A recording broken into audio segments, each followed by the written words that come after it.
Hi, I'm here with my guest today, Lori Long, who is the Executive Director for the Center for...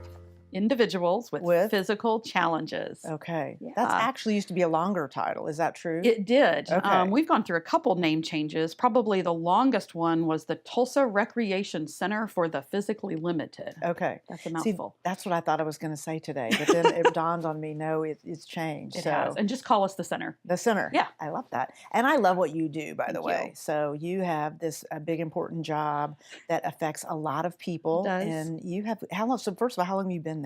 I just celebrated my 11th anniversary with the Wow. center. Congratulations. And I appreciate those kind words. I mean, you know, it's very humbling because I love what I do. And You do love what you do. I do. Yeah. I really do. And so, yes, I know it impacts a lot of people, and it is an important role. I don't want to diminish that in any way, but the bottom line is I love my work. Yeah. And for me, it's not really work when you love it so much. Yeah. Well, and when you love what you do, everybody benefits around you. Absolutely. We've all heard of or know that person that hates their job. Yes. And they're just they're a rain cloud. Absolutely. And nobody wants to do And I've that. always promised myself I'm not going to be that person. Yeah.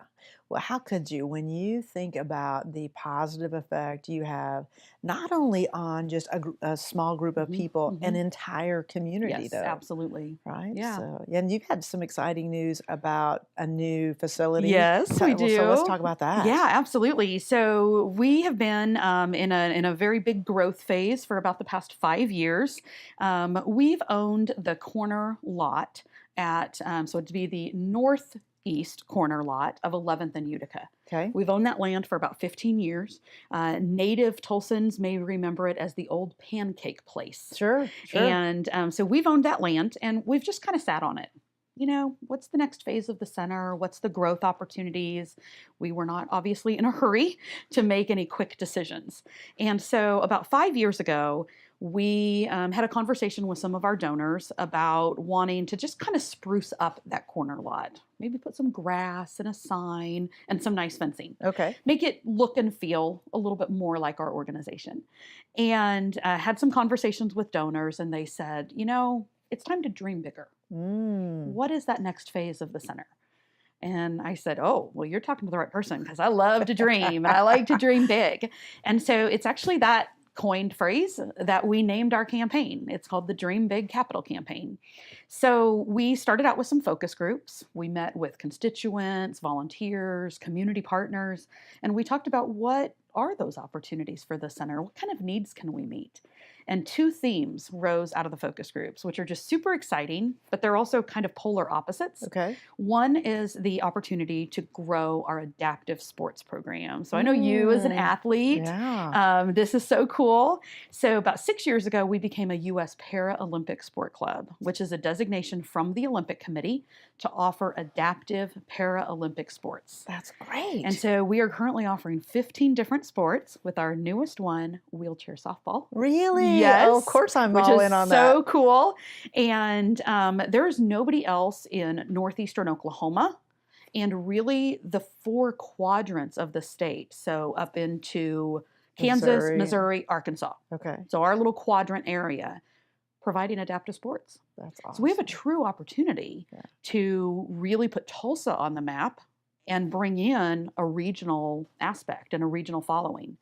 So 15 different adaptive sports, and we knew there was an opportunity to grow that more. Sure. The other need that arose, which was no surprise to us, was the huge gap in service to disabled children and youth. And that's kind of a heart tugger. For me personally, I come from a youth services background, and so to be able to serve kiddos is very exciting. And there's a huge gap in this community, and we felt that was an area we could meet that need. Wow. So we designed a facility, took 18 months to design. I'm not saying it's perfect, but we tried to think of everything. Yeah. And we brought in a lot of experts and, again, constituents, and we really thought about what kind of facility do we need? What features do we need to kind of meet both these opposite needs? Yeah. And that's where we are now. So Wow. we're finishing up construction on a $12 million facility and campaign that is going to more than double our capacity. That It's is great. incredible. So when you say double your Yeah. capacity, so what do you do at the center? Like, Yeah. do people live there? Is it just you serve? So, Right. because I So think a lot of basically, people we don't know. serve as a community recreation center Okay. for persons with all kinds of physical disabilities. So we serve people that have had a stroke, traumatic brain injury, spinal cord injury, amputation, vision and hearing impairments, Okay. all the way to people with arthritis, diabetes, I hypertension, didn't heart know disease. that. Okay. It's a really wide array of people and backgrounds. And so, because we serve such a wide array, they have a lot of different interests and needs that we try to Sure. fulfill. We are not residential. That's a Okay. big myth we like to dispel. But we focus on health, fitness, and wellness. We focus on the physical body, strength and stamina of the physical body. But then we balance that with fun. Yeah. So, what's those leisure and recreation opportunities that you and I might like to enjoy? Do we like gardening, cooking, computer skills, sports, arts and crafts? We have all of that at the center. So, we really balance. It's kind of a holistic approach, if you Yeah. will.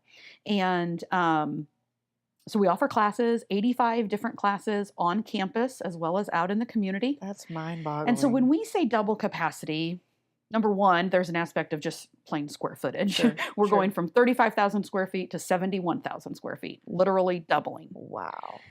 Second is doubling the capacity of the number of people we can serve. So a maximum of 400 to 500 people a day. We're at about 200 a day right now. Okay. And then more important to us is maximizing the capacity of the types of programs we can offer and enhancement of programs that we can offer. Okay. So again, more sports, added programs to kids, things of that nature. Oh my gosh. Yeah. So do you think right now you have the 400 people that will come in a day, or do you think if you build it, they will come? Or you? A little bit of both. Okay. So again, we're serving about 200 a day right now, but we know from the census. Now, granted, the census is how old, right? Yes. About 8 years old now. Yes. There's more than, in just the Tulsa metropolitan statistical area, you're dealing with about 170,000 people with disabilities. Okay. That It's mind-boggling. that is shocking. Yes. Am I can't be the only one that's shocked by that You're number. not shocked Okay. by it. Yeah. Yeah, you're not the only one. It is absolutely, when we found that statistic out as well, we were beside ourselves. Sure. And so it does go to show that disability is everywhere. You know, one of the things that we like to say, and we don't take credit for this statement, we heard it, it's the largest minority group you can join at any point in your life. Ooh. That's true. So think about that. That's true. And with the statistic right now being 1 of every 3 adults is going to have a disability or care for someone with a disability. Yeah. So you and I, we had one more person in this room. Which Yeah. one of us is that going to be? Yeah. Yeah. It's going to be one of us. And thankfully in Tulsa, there is a place like the center to be a resource for you and your families and our neighbors. Yeah. Yeah. Well, what do you think? So somebody that has disabilities, what do you think are the biggest issues for them? What would those be if you had to list those out? Well, they're numerous. You know, having a disability is not, number one, there's the physical side right off the bat. And that's probably primarily what people think of. So there's going to be challenges that you have to overcome from a physical nature, whether that's transportation, literally moving from a wheelchair into a chair. Yeah. You know, restroom and hygiene needs. There's all those kind of challenges. But what a lot of people don't think about that we see with people coming to the center, sometimes it's a complete change in your identity. Mm. You might not be able to work anymore. And that's a lot of our identity. Psychological, sure. You know, it changes your financial situation if you're not able to work and you're moving from a earned wage to disability income. Mm-hmm. Right now in the state of Oklahoma, disability income $700 a month. Gosh, That's a big change for people. Yeah. There's relationship changes. You know, whether that's from a spouse or partner situation Yeah. to maybe your children becoming caregivers, your Mhm. relationships change completely. So, and beyond, there's more. I Yeah. mean, there's mental health concerns, there's emotional concerns. You know, we see a lot of people that go through some depression, anxiety, For anger. sure. There is a multitude of issues that impact you when there's a life-changing situation. Yeah. And hopefully we plan to be a part of that. So we are there to meet those physical needs, but we're also there to be that social support system, Yeah. connect them with other resources to help offset, maybe help meet those needs that they're experiencing. I keep thinking mind, body, spirit, all That's those exactly things. right. Yeah. Yeah, Yeah. absolutely. That's a lot. So like sometimes organizations will, be more narrowly Hmm. focused, but you can't separate a disability No, from all those other no, things, right? absolutely not. And we certainly don't say we're a one-stop shop, Hmm. but we have a good partner network of other nonprofit organizations that we're connected to, some for-profit entities, whether that be physicians or clinics or things like that, that we can refer out to when it's an area that's above and beyond what we can provide service Right. for. When Yeah. you talk about, somebody in a position that to need Hmm. services like yours, Hmm. that it's, I think a lot of times people think, no, it's somebody that's born into Yeah. that, but it's really, do you have like what percentage of the people would, if you know this, and I don't even know, Yeah. would be where they have developed a Hmm. disability Hmm. over time? I don't have an exact percentage, but I can tell you it's the majority of the people we serve Okay. right now. So the population that we're serving right now is mostly adults, Okay. and it is adults with disabilities that came on later in life Okay. due to an accident, an injury, or a diagnosis. Yeah. Now, granted, with the addition of our children's programming, most of our kiddos are going to be born with it or right after birth. Yeah. So again, whether that be a medical situation or a diagnosis where there's an amputation, Yeah. something like that. Yeah. So, What frustrates you the most in your role? hmm, I think one of the things that frustrates me, and then I think more people I wish they would know, is that people with disabilities truly are just like you and I. Hmm. I mean, especially the ones that we're serving right now that kind of had a life before disability. They were working, they were providing for their families, they were active in their community, and then something happened. Hmm. Um, that doesn't, yes, certain things about them have changed, Yeah. but they really still are a person. Yeah. And they deserve respect, they deserve no judgment, they deserve honoring, Hmm. and that, quite honestly, they still have a purpose in their life. Yes, that may have changed. Yeah. So again, I think the center is there to help them kind of redefine that purpose and discover themselves again. But that's frustrating to me that a lot of people will say to me, "Oh my gosh, you work in a place with people with disabilities? How depressing. Oh That must be no. so sad." And I will say to them, you know what? I encourage you to come to the center and you Yeah. take 10 steps into our facility, meet some of the people we serve, and you will see it is the furthest thing from being sad or depressing. Uh-huh. They are the most encouraging, inspirational, motivational people I've ever met in my life. And I think that's what keeps me so energized about Sure. what I do is because they deserve it Yeah. and they're relying on me as the leader of the organization to make sure our services are still there. But in the end, they're just people. Yeah. And I love seeing them and I love connecting with them and they're an extension of of who we are and what we do.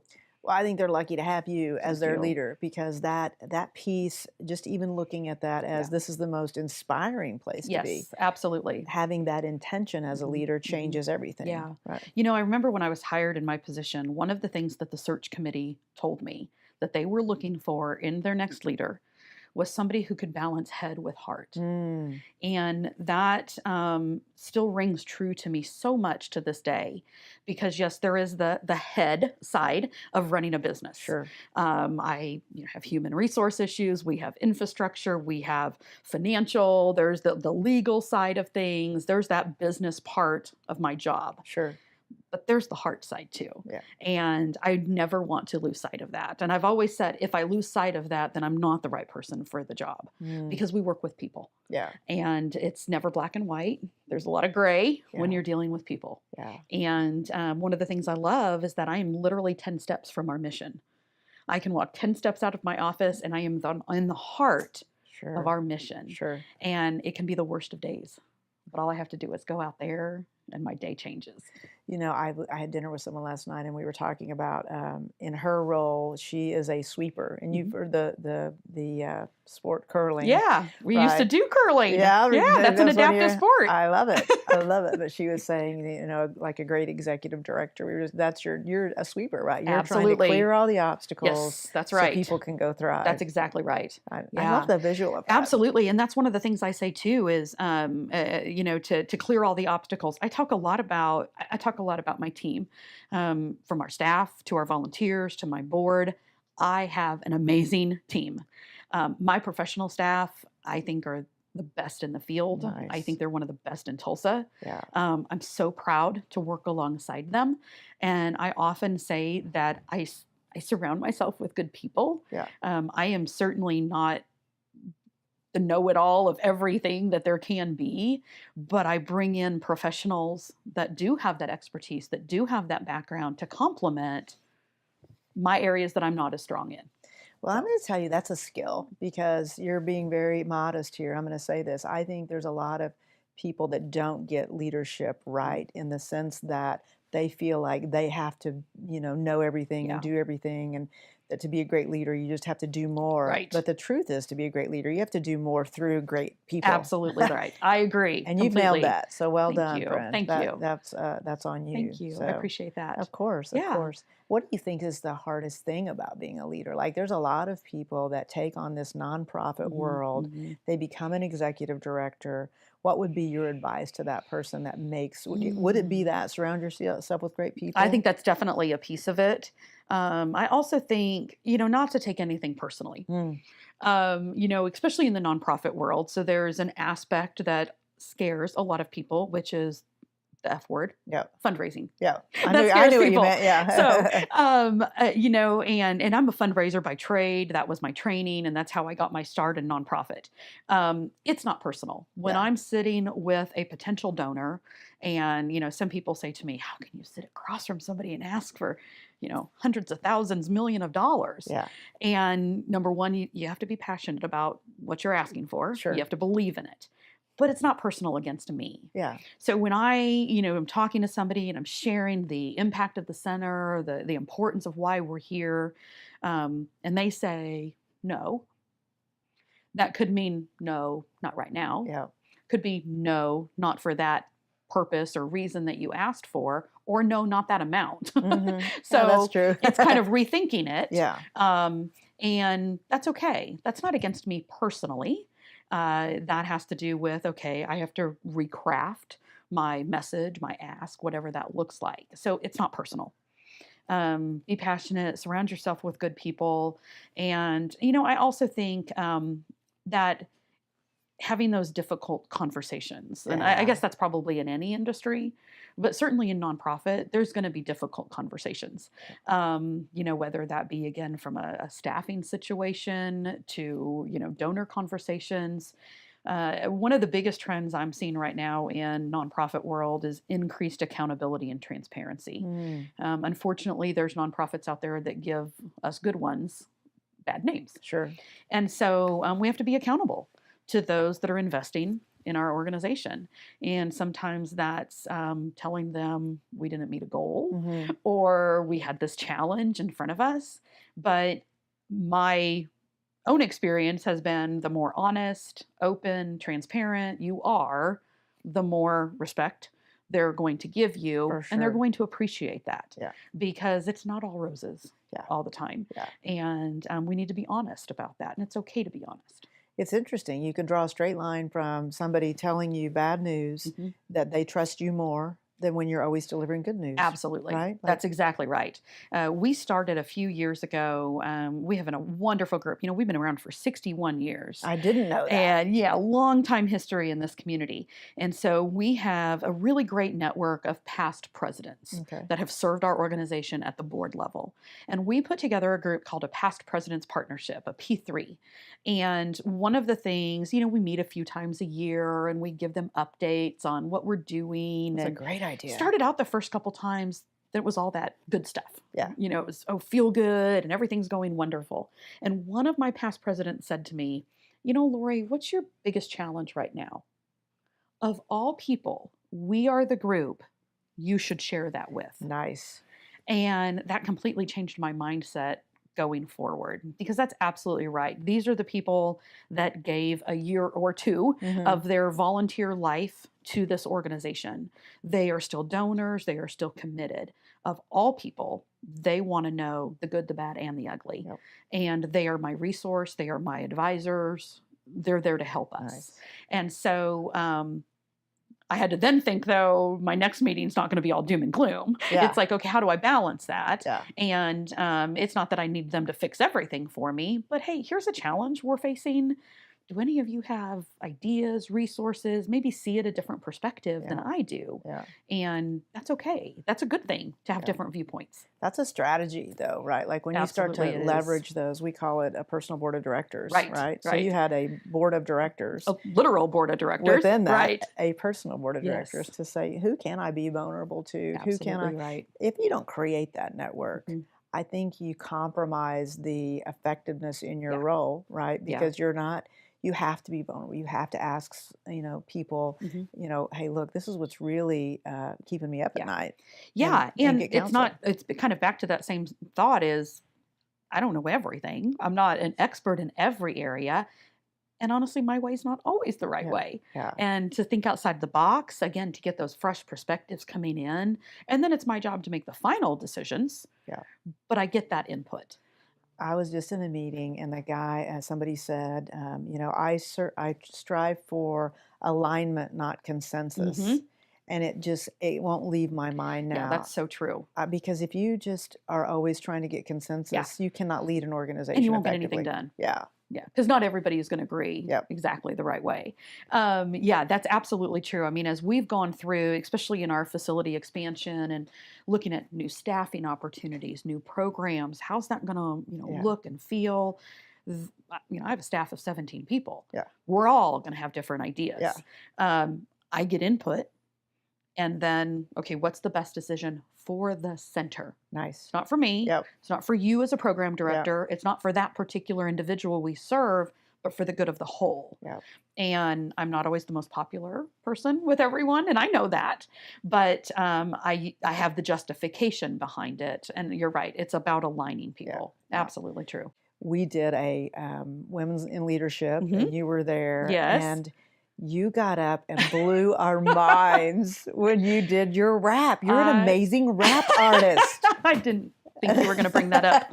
Oh my goodness. The question was, what's your wild card? What's the thing that would just shock people? And you were like, I'm a pretty good rapper. I am a pretty good rapper. Okay, so we have that on video. I know you do. Would you let us play it if we do get this over to YouTube? And play I will, but okay. I actually I'll do a little bit for you right now. You will? I'll do a freestyle. Do it. Okay. Do I need music, or are you just going to do it? I don't need music. All right, do it. Bum skibbity bum. I got that at a rumpa pum pum, but I can find my faux fiddly fum. Here I come, so Peter Piper. I'm hyper than Pinocchio's nose, cause I'm a supercalifragilistic tic-tac-toe. I got the oopsie daisy. Now you got me crazy. So 1, 2, unbuckle your shoe. Yabba do, hibbity hoo. That's awesome. I think that's the best exit ever of any of the podcasts. So well played. That's probably my most favorite freestyle. So. I love it. Well, thank you. Tracy, thank you so much. Thank you. We have fun when we're together. I love it. And thank you for what you do for our community. Thank you so much. I appreciate it. You bet. Okay. That was awesome. That was awesome. I figured you were going to bring that up. That was it. Oh, my goodness. I've been sitting here like going, how can I integrate that? It will go down as one of the greatest moments of any training I've ever done. Because nobody thought you would do it. Big butts and I cannot lie. You other brothers can't deny. When a girl walks in with an itty bitty waist and a round thing in your face, you get sprung.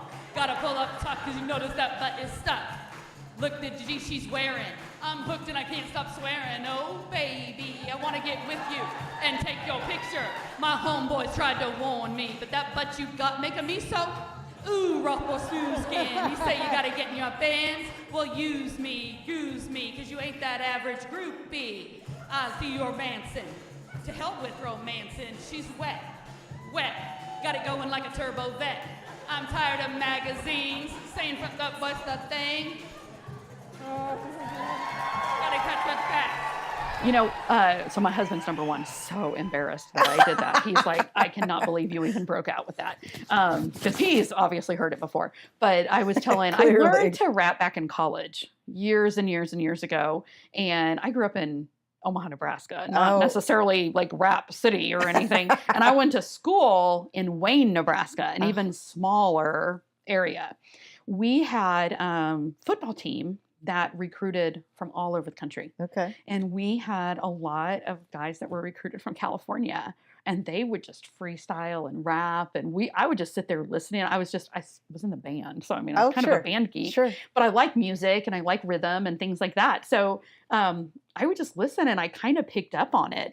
And I just broke out one time doing it, and they're like, a white girl can rap, and I'm just like, I guess I can. Yeah. That's awesome. So then they talked me into entering a talent show on campus, and I did. I didn't win, but it was pretty awesome. And but you love performing. I do. I'm kind of a natural. I don't know why, but I wouldn't say natural. I'm not uncomfortable doing it. Yeah. So yeah. So do you do rapping at the center?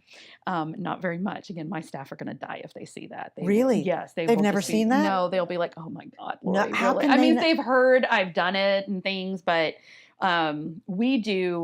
we used to call it a talent show for our members. Now we call it performance night because it's not always talent. But staff usually does a skit. Okay. And we did one a while back of, what do we call it? The center throughout the decades. Again, last year was our 60th anniversary. So we did like a 50s segment, a 60s, a 70s. I wanted to be in the 80s and 90s, but they talked me into being 70s because I can make my hair into a natural afro because I have naturally curly hair and it can get really big. It's totally 70s. Yeah, so they wanted me to do the 70s, but I wanted to do 80s and 90s, and I was going to rap, but they said, you're 70s. I will tell you, there are pictures around this office of me in disco garb. Awesome. Because for our company, no one asked me to. I just occasionally would just get on camera with a disco. That's cool. Yeah. And I like disco too. I mean, I love music. Like I said, I was in band. I grew up a trumpet player. Okay. And I love music. Do you still play? I don't. I will tell you, that's probably the biggest regret in my life. Well, it's not too late. I know I need to pick it back up. You again. totally do. So funny of a story. So my husband and I met later in life. We met in our mid-30s and got married. We'd both been married before, but on one of our first few dates, we started talking about high school and college and things like that. And we both discovered we played trumpet when we were younger. Turns out we both won the same statewide award the same year, which is the Louis Armstrong Jazz Award. Oh my gosh. He won it in Texas and I won it in Nebraska. It was unbelievable. Well, you were meant to be. That's what we said. Yeah. So, that cemented 10 years the later, deal. and that's our big claim to fame and our nice little connection that we have. Wow. He plays a little bit still, but I had, when I was a sophomore in college, because I was originally a music major. Sure. My dream was to perform on the Johnny Carson show. Does that date me? No, my dream was to be on the Johnny Carson show. So which is kind of what I felt like tonight. I felt like I was on the Johnny Carson show. So Johnny Carson grew up in Norfolk, Nebraska. Okay. Which is literally 30 miles from Wayne, Nebraska, where I went to school. Okay. And I wanted to be the trumpet player on the Johnny Carson show. Sure. And so here, this is early 90s. My band instructor, strong, dominant male. You're a woman. No. You can't do that. I have some cuss words for him. And I changed my major. You succumbed, which is why you're a strong woman leader now. That's what I attribute it to. Totally. I learned a lot from that, and he just beat me down for about a year and a half. And it was devastating. And again, I look back now, and I always believe things happen for a reason, but that's the one big regret I have, is I completely gave it up after that. Yeah. Yeah. So you won't give anybody your power again like that. No, nice. Absolutely not. That's the perfect message. So.